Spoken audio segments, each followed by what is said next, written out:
சண்டேன்னு சொன்னாங்க, அதுக்குள்ளே முடிஞ்சிருச்சா? இப்படி தான் நான் ஃபீல் பண்ணுறேன். So now the time is 7:15 and கிட்டத்தட்ட வந்து டே ஃபுல்லாக போனதே தெரில.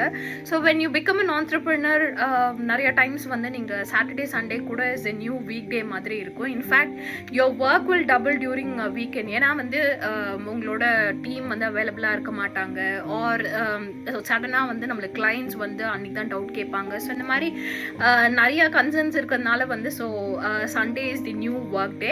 இன்னைக்கு பார்த்தீங்கன்னா being the day 6 of running, showing you how I run a digital marketing agency.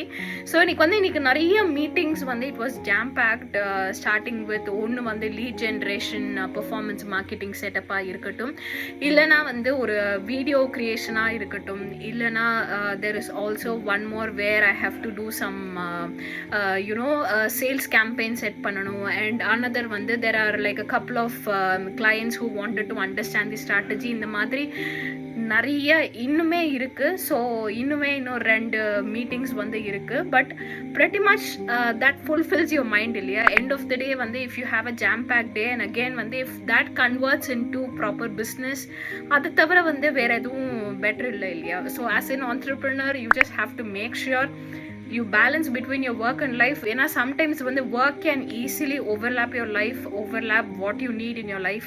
So அதனால வந்து அதை மட்டும் பார்த்துக்கோங்க. If that is there then it will be great. So it's Sunday, நான் இன்னும் வந்து I'm just rushing up to another meeting. See you tomorrow, and I'm telling you once again, நிறைய dream பண்ணுங்க and you will definitely achieve. And in case you have a digital marketing requirement, தைரியமாக contact பண்ணுங்க and we deliver results. See you tomorrow.